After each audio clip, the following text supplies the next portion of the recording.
네, 원내대책회의를 하도록 하겠습니다. 어제 김희수 헌재소장 후보자에 대한 임명 동의안 부결이 있었습니다. 이것은 첫째, 반국가단체인 통진당 해산조차 반대한 분을 헌재소장으로 둘 수 없다는 원천적 부적격성의 문제, 또 두 번째로는 문재인 정부가 오만과 독수를 멈추고 겸허해지라는 민의의 경고라는 의미를 갖는다고 생각합니다. 그런데 어제 청와대의 논평은 그렇지 않았습니다.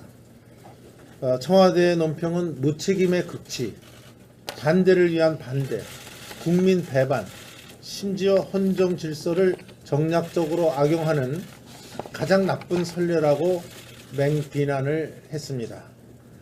저는 청와대가 좀 더 낮고 겸허한 자세로 국민과 야당의 뜻을 존중하고 또 오로지 코드 보훈 인사로 해온 인사 행태에 대한 인사 또 태도에 대한 반성을 하고 또 이러한 인사 참사를 불러온 인사 라인의 경질을 하는 등 저는 인사 시스템을 다시 한번 검증해 줄 것을 촉구합니다. 우리 당은 당초부터 당론으로 반대 입장을 정하고 이 입장을 견지해 왔습니다.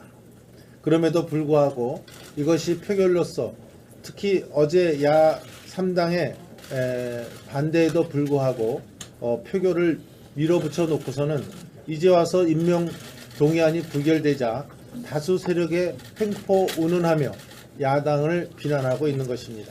저는 부끄러움도 모르고 오로지 남의 탓으로 돌리는 적반하장의 극치라고 표현하겠습니다.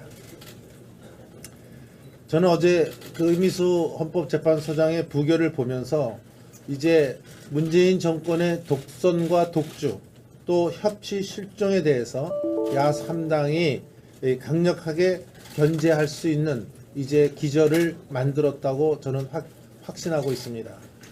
이제 100대 과제를 위해서 속도전을 낸다. 또 입법 속도전, 또 군사작전식으로 몰아붙이게 하는 이러한 행태가 개선될 수 있기를 저는 바랍니다. 마음만 먹으면 모든 것을 다 할 수 있다는 지극히 오만하고 독선적 자세, 이것은 이제 고쳐지기 바랍니다. 야 3당의 강력한 공조를 통해서 이번 정기국회를 잘 임하에 나가겠다는 이런 제1야당으로서의 의지와 함께 이제 좌파 포퓰리즘의 폭주를 멈출 수 있고 오만한 정권이 야당의 뜻을 존중할 수 있는 길은 야 3당의 공조에 달려있다고 봅니다. 저는 정책 공조, 입법 공조에서 한 걸음 더 나아가서 저는 정치적 연대까지 발전할 수 있기를 기대합니다. 오늘 김명수 대법원장 후보자에 대한 청문회가 열릴 예정입니다. 저희 당은 이미 김명수 대법원장 후보자에 대해서 사법부 부적격 3종 세트로 이미 명명한 바 있습니다. 저희들은 김명수 후보자 임명에 대해서 강력하게 반대하고 있다는 입장을 다시 한번 밝힙니다. 우리법 연구회 또 국제인권법 연구회 회장 출신으로서 사법부의 이념화, 정치화, 코드화를 초래할 수 있는 명백한 부적격 후보입니다. 더군다나 양심적 병역 거부, 또 국내 동성애 등 예민한 이 사회 현안에 대해서 일반 국민의 상식과는 동떨어진 이러한 생각을 갖고 있는 분으로 알려져 있습니다. 우리 자유한국당은 오늘 엄중한 청문회를 할 것을 분명히 밝혀둡니다.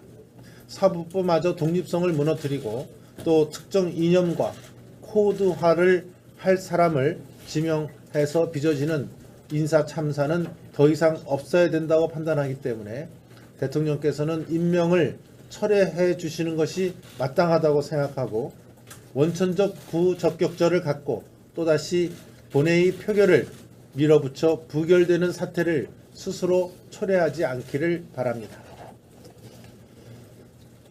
미국 정부가 한국에 대한 전술핵 배치를 검토한다는 보도에 이어서 어제 미 상원 군사위원장인 존 맥케인 의원이 전술핵 재배치를 심각하게 검토해야 한다고 말했습니다. 존 맥케인 의원은 공화당 대통령 후보까지 나섰던 분으로서 미국 정계와 군에 큰 영향력을 가진 분입니다. 미국 정부에 이어서 의회까지 한국에 대한 전술핵 재배치 문제를 검토한 단계에 이른 만큼 이제 우리 정부는 정식으로 미국의 전술핵 배치에 대한 제의를 하고 실질적 논의에 나서줄 것을 다시 한번 촉구합니다. 북한이 한반도 비핵화 선언을 일방적으로 어기고 핵무기를 개발한 이상 우리가 자의적 차원에서 전술핵 배치를 하는 것은 비핵화 선언 위배라고 볼 수 없다고 생각합니다. 또 우리도 핵을 가져야 북한의 핵 공갈에서 탈피할 수 있고 핵 공갈을 무력화시킬 수 있다고 봅니다. 조금 전 유엔 안보리에서도 대북 추가 제재안이 만장일치로 통과됐다고 합니다. 물론 우리가 예상했던 김정은에 대한 직접 제재나 원유 수출 금지 등 이런 전면적인 진짜 끝장 제재는 빠지고 절충안이 통과되었다고 합니다. 하지만 이번 제재에서도 북한의 주요 수출품이 90% 이상 봉쇄되고 북한 유류 수입이 30% 이상 감소되는 등 제재 효과는 있지만 이것이 핵미사일 개발을 막을 수는 없을 게 아니냐 하는 것이 지금 중론이라고 합니다. 저는 이제 우리 정부가 스스로가 이 전술핵 문제에 대해서 전향적 자세를 취하지 않는다면 우리 자유한국당이 직접 나서서 국민과 함께 자의적 차원에서 나설 수밖에 없다는 말씀을 다시 한번 드립니다. 특히 이 문제는 저희 당뿐만 아니라 국민의당과 바른정당 등 다른 야당도 전술핵 재배치에 공식 당론을 정해서 우리가 함께 공동 대응하는 방안을 모색해 줄 것을 촉구합니다. 미국과 특히 북한에 강력한 시그널을 줄 수 있다고 봅니다. 우리 야3당이 국익을 위한 결단이 있기를 촉구합니다.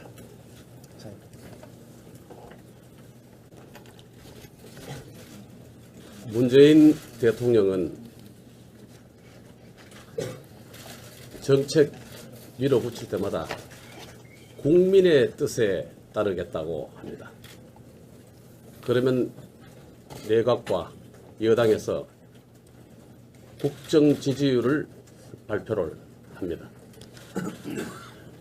정권과 코드에 맞고 유리한 여론조사만 이용하는 것입니까?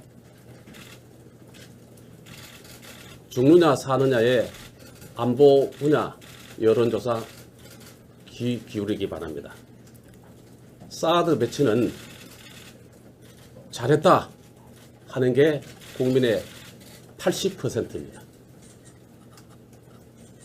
전술핵 재배치에 대해서는 68%를 넘는 국민이 찬성을 하고 있습니다.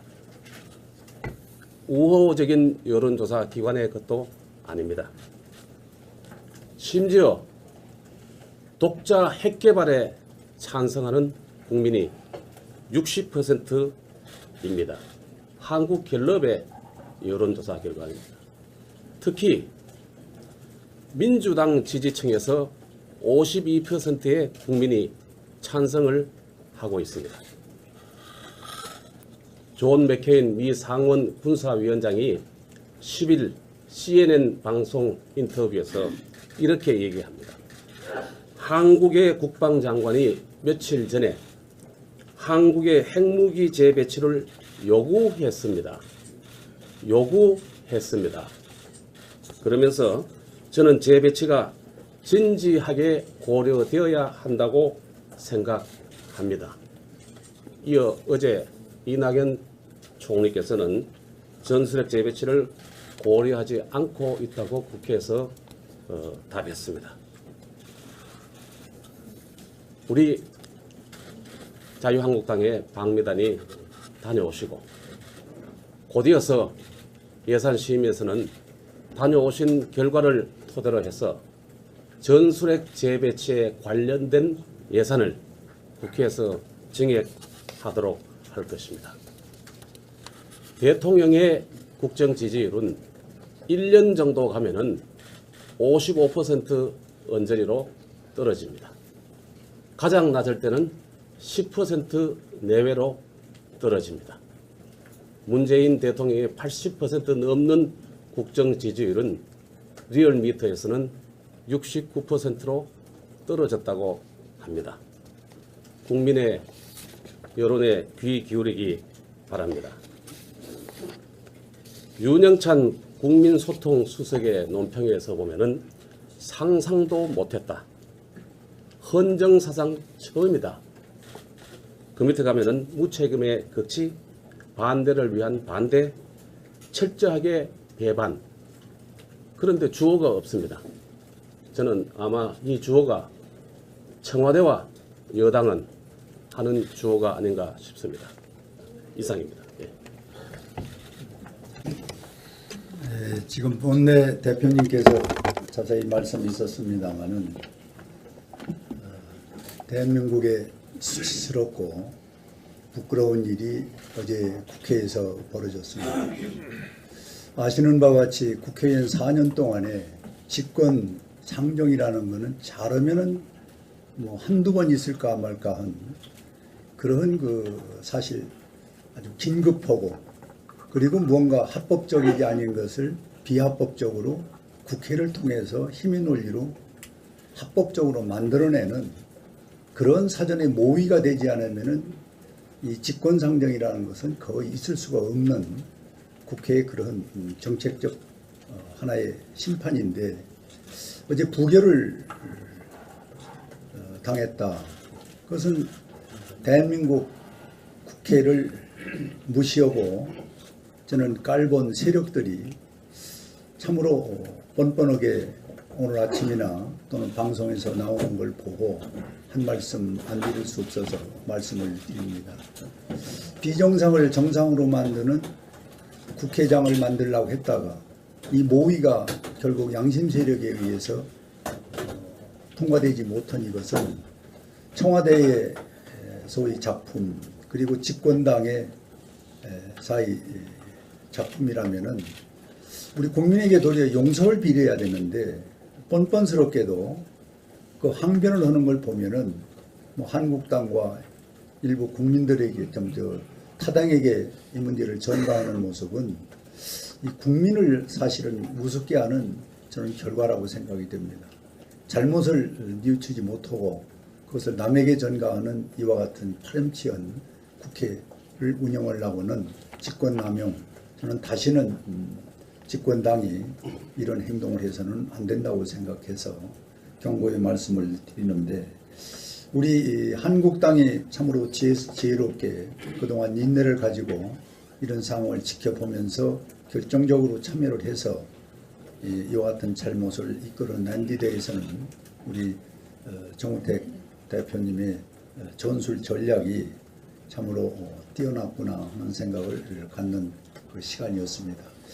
어쨌든 우리는 행동으로 실천은 우리 양심 세력의 의원님들에게 누군지는 모르지만 참 존경스럽다. 그것이 대한민국의 국회를 자존심을 살리는 대한민국 국회가 살아있음을 보여주는 국민에 대한 도리를 어제 우리는 제대로 한 그런 국회였다는 생각을 갖습니다. 이상입니다. 네, 어저께 김희수 헌재 소장의 임명 동의안이 부결되는 순간 제 머릿속을 스쳐가는 일이 있었습니다. 사실 오늘 정도로 요청드렸던 정우택 원내대표님의 교수단체 대표 연설이 아마 어려워지는 것 아니냐라는 걱정을 했는데 그렇게 돌아가는 것 아닌가라는 걱정이 앞섭니다. 그러지 않기를 바랍니다. 교수단체 대표 연설이라는 것은 정기 국회에 임하는 각 정당의 원내대표가 정기국회에 임하는 그 방향과 그다음에 기본 입장을 국민 앞에 제시하는 그런 소중한 기회입니다.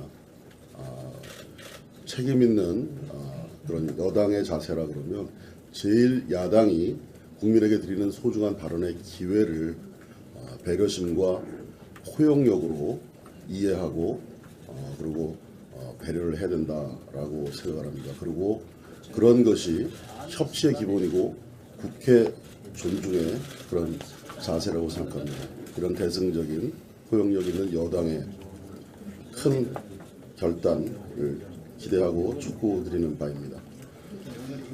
요즘 각 정부 부처가 행하고 있는 정부 부처의 주요 업무 방향을 보면서 좀 걱정이 앞서서 한 말씀 더 드리겠습니다. 우리 국방부 그러면 국방부 장관 전술핵 재배치 문제에 대해서 정말 바른 국가의 안보를 제대로 챙기는 그런 모습을 보여주고 있지만 전반적으로 보면 국방부는 사드 임시 배치부다라고 네이밍하고 싶습니다. 국가 안보에 관한 것들 바르게 정리를 해야 된다고 생각을 합니다. 오락가락해서는 안 된다고 생각합니다. 고용노동부는 본연의 고용노동과 관련된 그런 소임을 해야 됩니다만 노동청을 앞세워서 방송장악부의 역할을 하고 있습니다. 개탄스러운 일이라고 생각합니다. 산업자원부는 지금 사실 조선, 철강, 우리 주요 산업 분야에 대한 구조조정 대책을 세워서 우리 대한민국이 국제 경쟁력을 챙기는 일에 밑그림을 그리고 밑작업을 해야 될 아주 소중한 시기입니다. 그런 것 외면하고 신고리 569이 탈원전 부로 지금 기능하고 있다고 생각합니다. 주요 부처들이 정권의 아젠다 때문에 이런 식으로 움직여서는 안 된다고 생각을 하고요. 하나만 더 지적을 드리자면 지금 각 정부 부처 산하기관까지 적폐청산위원회가 경쟁이라도 하듯이 이 정권의 눈치를 보면서 청와대를 쳐다보면서 마구 위원회가 생겨나고 있습니다. 정부 부처들은 미래부가 돼야 됩니다. 과거부가 돼서는 안 된다 이렇게 생각합니다. 빠른 시일 내에 이런 것들이 가닥을 잡고 국민을 위해서 나라의 장래를 위해서 일하는 정부 부처가 되기를 촉구합니다. 문재인 정권이 스스로를 혁명 정권이라고 생각을 하고 이 사회 모든 곳에 적폐청산이라는 미명하에 정치 보복의 칼날을 휘두르고 있습니다. 이 과정에서 가장 기묘한 것이 언론 장악이라고 생각하는 것 같습니다. 그중에 특히 방송 장악을 위한 이 정권의 시나리오가 착착 진행되고 있다는 이런 느낌입니다. 다 아시다시피 임기 도중에 YTN 사장이 사퇴를 했고 EBS 사장이 사퇴를 하고 정현주 전 KBS 사장의 비서실장이 후임 사장으로 이렇게 취임을 하고 이어서 SBS 윤세영 회장이 참으로 뭐 이해할 수 없는 이런 이유로 또 물러나는 일이 있었습니다. 그리고 다 아시다시피 민주당의 방송 장악 문건대로 착착 실행이 되면서 MBC 사장에 대한 압박이 진행되고 있고 또 KBS 사장 사퇴를 위한 수순도 진행되고 있다고 봅니다.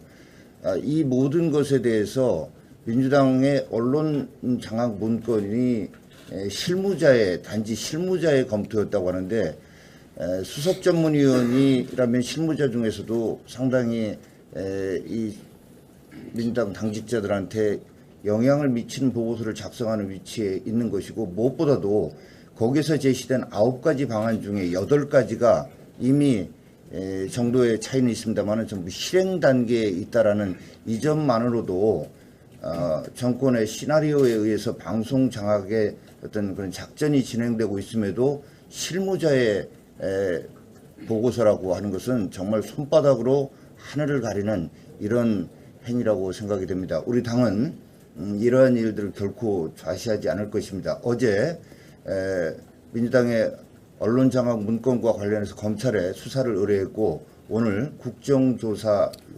요구서를 제출할 계획이라는 말씀을 드립니다.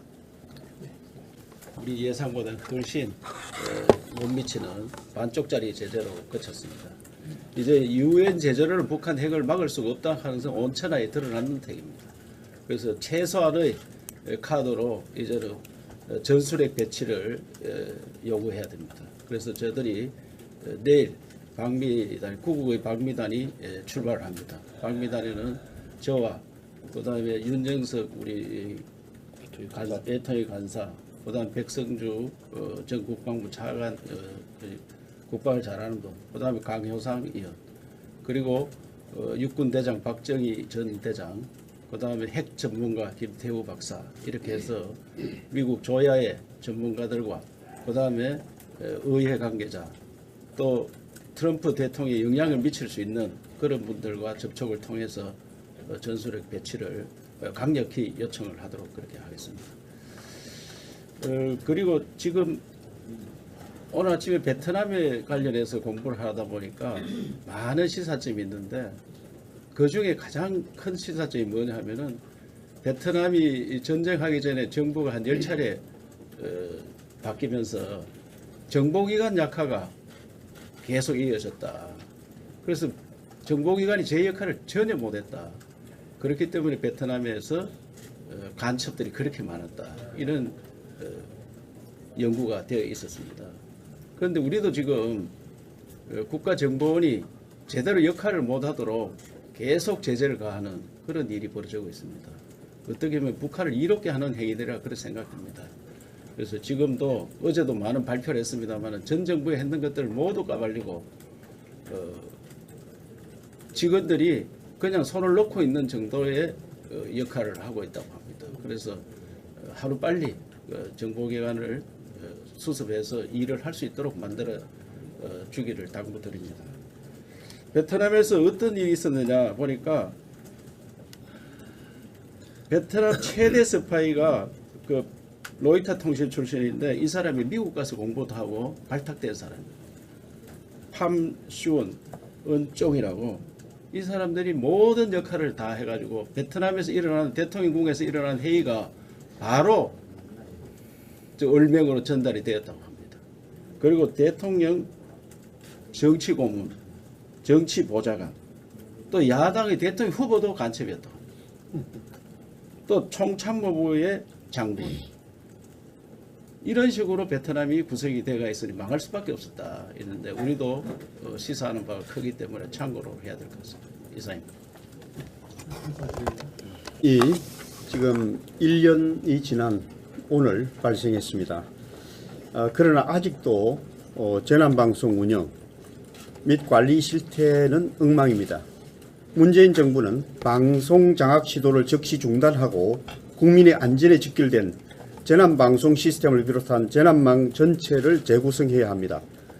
9월 12일이 경주 지진 있은 지 오늘 1년이 되는 날입니다. 그날의 천재지변은 대한민국 전체를 공포와 두려움으로 몰아넣었지만 1년이 지난 지금 벌써 우리의 마음속에서 잊혀진 것은 아닌가 안타까운 마음입니다. 경주 지진 1년, 지금 우리는 무엇이 달라졌습니까? 천재지변의 선제적 대응에 실패한 만큼 사후 약방문 조치라고 해야 하는 것이 당연한 수순임에도 불구하고 아직 우리 정부의 안전불감증은 여전한 것 같습니다. 본 의원이 방송통신위원회로부터 제출받은 경주 지진 이후의 재난방송 지연 송출 결과를 살펴보면 185건이나 되는 재난방송이 30분 이상 지연 송출된 것으로 나타나고 있습니다. 특히 지역 MBC와 SBS와 네트워크를 이루는 지역 민방위의 넉장 편성 비중이 79.3%에 달한다는 사실이 큰 문제입니다.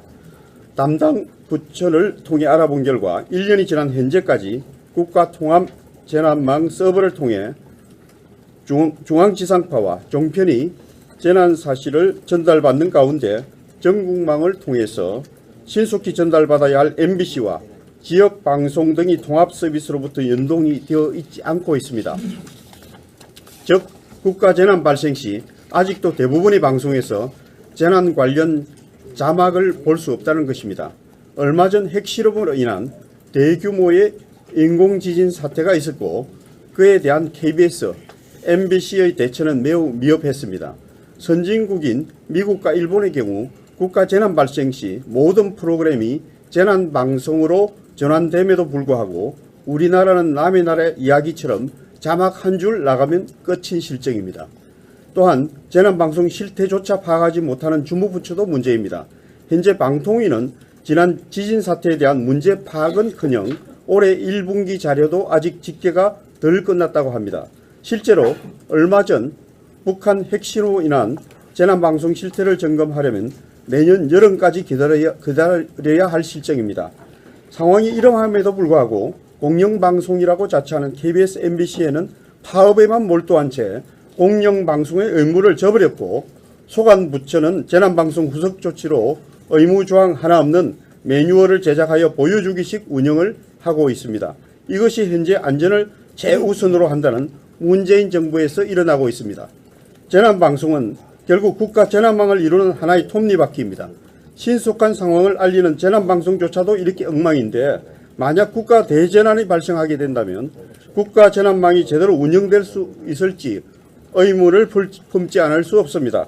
특히 1분 1초가 골든타임이며 신속한 전달이 생명과 국민 생명과 직결되는 부분인데도 불구하고 관리해야 될 주체가 재난망 시스템 관리는 행정안전부, 재난방송은 과학기술정보통신부와 방송통신위원회로 찢어져 있어 컨트롤타워 부재가 심각한 실정입니다. 특히 최근 북한 핵실험으로 인해 한반도 정세는 그 어느 때보다도 위중한 상황입니다. 특히 얼마 전 실험에서 지진의 여파가 크게 발생하는 등 국민 불안은 날로 심해지고 있습니다. 국민 안전을 최우선으로 생각하는 문재인 정부, 과연 무엇을 했습니까? 문재인 대통령의 한반도 운전자로는 북한의 잇따른 핵도발로 운전은커녕 뒷좌석에도 탑승하지 못한 사실이 만천하에 드러났고 내부적으로 정부가 천재지변 그리고 북한의 위협으로부터 국민들의 안전을 지키기 위해 재난방송을 비롯한 국가 재난망 시스템에 구멍이 뚫려 있음을 보여주었습니다. 하지만 내부 문건까지 만들어 방송 장악 시도에 매몰되어 이러한 문제는 뒷전으로 미루고 있습니다. 관련 부처 역시 부처 이기주의에 매몰되어 1분 1초가 시급한 사항에 제대로 컨트롤 타워조차 없는 실정입니다. 이것이 바로 문재인 대통령이 주장하는 나라다운 나라입니까? 문재인 대통령님, 지금은 경주 시민들은 작년 대규모 지진 사태를 잊지 못해 집안에 생존 키트를 구비한 채 생활하고 있다고 합니다. 지금은 방송사 사장 쫓아내기에 몰두할 게 아니라 하루빨리 업무에 복귀시켜 천재지변과 인재에 상관없이 신속하게 전달할 수 있는 시스템을 갖추고 국민을 안심시켜 드리는 것이 이 일의 순서가 아닐까요? 내부 문건을 통해 밝혀진 것처럼 정부가 계획적인 공영방송 옥죄기를 즉각 중단하고 국민의 안전에 직결된 재난방송 시스템, 나아가 재난망 전체를 재점검하고 컨트롤 타워를 우선적으로 구축할 것을 강력히 촉구하는 바입니다. 이상입니다. 현재 26,533명이 서명을 했습니다. 참고로 저희들이 구글 독스 프로그램을 활용해서 이번에 이 서명운동을 전개하는데 구글 독스를 같이 활용한 더불어민주당 사례를 보면은 박근혜 대통령 즉각 퇴진운동 서명을 벌였는데 5개월 동안 18만 2천 명 정도 했습니다. 국정교과서 중단 폐기운동을 한 4~5개월 동안 2만 5천 명 정도 했다는 걸 비교할 때는 우리 굉장히 많이 진행되고 있다. 지금 속도로 한다면 한 300일 정도 되면 1,000만이 되지 않겠나. 앞으로 여러 가지 어떤 장애 지표라든지 이런 관련해서 더 많이 될 수 있기 때문에 위원님들의 적극적인 협조를 부탁드립니다.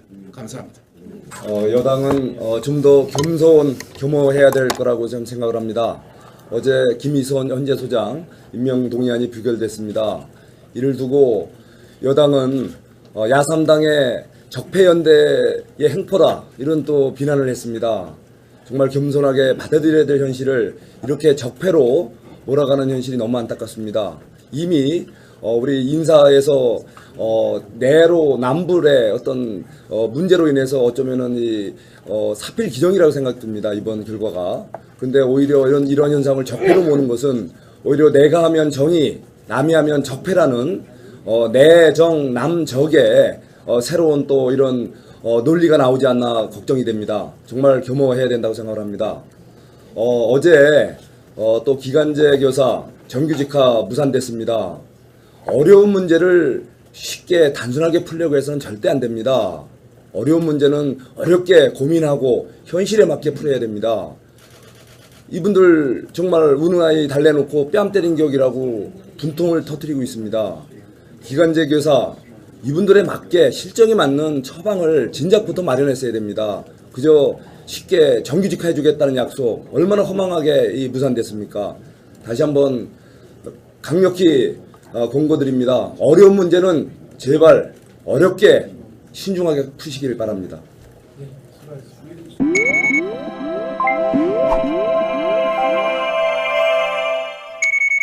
세력에 횡포 운운하며 야당을 비난하고 있는 것입니다. 저는 부끄러움도 모르고 오로지 남의 탓으로 돌리는 적반하장의 극치라고 표현하겠습니다. 저는 어제 그 의미수 헌법재판소장의 부결을 보면서 이제 문재인 정권의 독선과 독주 또 협치 실종에 대해서 야3당이 강력하게 견제할 수 있는 이제 기저를 만들었다고 저는 확신하고 있습니다. 이제 100대 과제를 위해서 속도전을 낸다. 또 입법 속도전, 또 군사작전식으로 몰아붙이게 하는 이런 행태가 개선될 수 있기를 저는 바랍니다. 마음만 먹으면 모든 것을 다 할 수 있다는 지극히 오만하고 독선적 자세, 이것은 이제 고쳐지기 바랍니다. 야3당의 강력한 공조를 통해서 이번 정기국회를 잘 임하에 나가겠다는 이런 제1야당으로서의 의지와 함께 이제 좌파 포퓰리즘의 폭주를 멈출 수 있고 오만한 정권이 야당의 뜻을 존중할 수 있는 길은 야3당의 공조에 달려있다고 봅니다. 저는 정책공조, 입법공조에서 한 걸음 더 나아가서 저는 정치적 연대까지 발전할 수 있기를 기대합니다. 오늘 김명수 대법원장 후보자에 대한 청문회가 열릴 예정입니다. 저희 당은 이미 김명수 대법원장 후보자에 대해서 사법부 부적격 3종 세트로 이미 명명한 바 있습니다. 저희들은 김명수 후보자 임명에 대해서 강력하게 반대하고 있다는 입장을 다시 한번 밝힙니다. 우리법 연구회 또 국제인권법 연구회 회장 출신으로서 사법부의 이념화, 정치화, 코드화를 초래할 수 있는 명백한 부적격 후보입니다.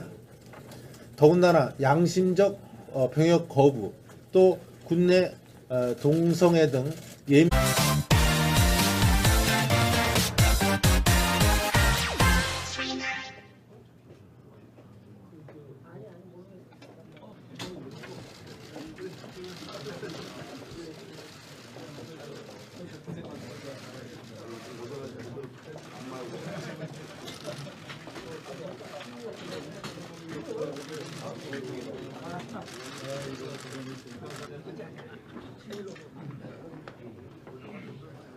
네, 원내대책회의를 하도록 하겠습니다. 어제 김희수 헌재소장 후보자에 대한 임명 동의안 부결이 있었습니다.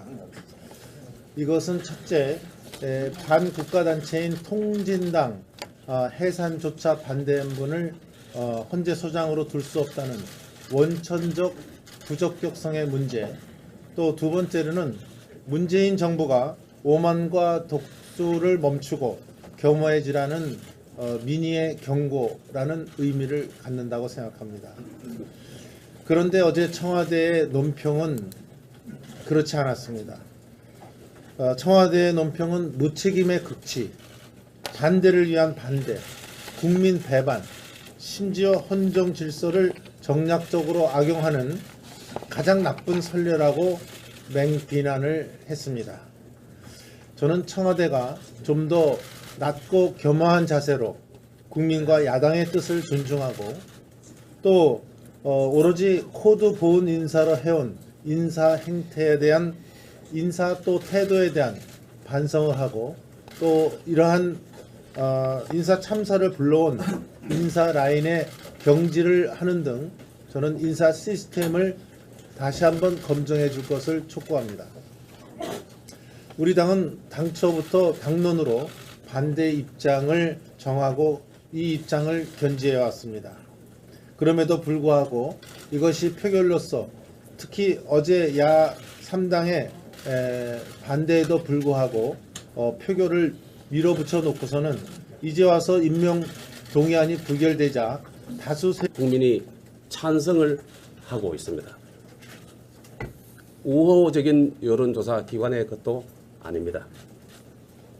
심지어 독자 핵개발에 찬성하는 국민이 60%입니다. 한국갤럽의 여론조사 결과입니다. 특히 민주당 지지층에서 52%의 국민이 찬성을 하고 있습니다. 존 맥케인 미 상원 군사위원장이 10일 CNN 방송 인터뷰에서 이렇게 얘기합니다. 한국의 국방장관이 며칠 전에 한국의 핵무기 재배치를 요구했습니다. 그러면서 저는 재배치가 진지하게 고려되어야 한다고 생각합니다. 이어 어제 이낙연 총리께서는 전술핵 재배치를 고려하지 않고 있다고 국회에서 답했습니다.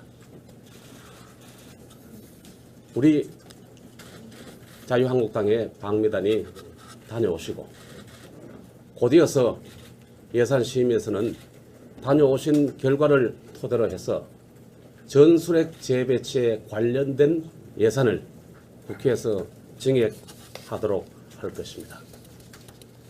대통령의 국정 지지율은 1년 정도 가면은 55% 언저리로 떨어집니다. 가장 낮을 때는 10% 내외로 떨어집니다. 문재인 대통령의 80% 넘는 국정 지지율은 리얼미터에서는 69%로 떨어졌다고 합니다. 국민의 여론에 귀 기울이기 바랍니다. 윤영찬 국민소통수석의 논평에서 보면은 상상도 못했다. 헌정사상 처음이다. 그 밑에 가면은 무책임의 극치, 반대를 위한 반대. 이런 전면적인 진짜 끝장 제재는 빠지고 절충안이 통과되었다고 합니다. 하지만 이번 제재에서도 북한의 주요 수출품이 90% 이상 봉쇄되고 북한 유류 수입이 30% 이상 감소되는 등 제재 효과는 있지만 이것이 핵 미사일 개발을 막을 수는 없을 게 아니냐 하는 것이 지금 중론이라고 합니다. 저는 이제 우리 정부가 스스로가 이 전술핵 문제에 대해서 전향적 자세를 취하지 않는다면 우리 자유한국당이 직접 나서서 국민과 함께 자의적 차원에서 나설 수밖에 없다는 말씀을 다시 한번 드립니다. 특히 이 문제는 저희 당뿐만 아니라 국민의당과 바른정당 등 다른 야당도 전술핵 재배치에 공식 당론을 정해서 우리가 함께 공동 대응하는 방안을 모색해 줄 것을 촉구합니다. 미국과 특히 북한에 강력한 시그널을 줄 수 있다고 봅니다. 우리 야 3당이 국익을 위한 결단이 있기를 촉구합니다.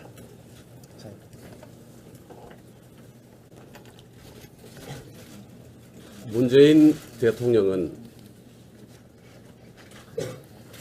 정책 밀어붙일 때마다 국민의 뜻에 따르겠다고 합니다.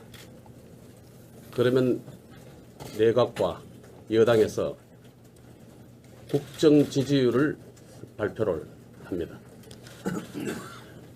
정권과 코드에 맞고 유리한 여론조사만 이용하는 것입니까? 죽느냐 사느냐의 안보 분야 여론조사 귀 기울이기 바랍니다. 사드 배치는 잘했다 하는 게 국민의 80%입니다.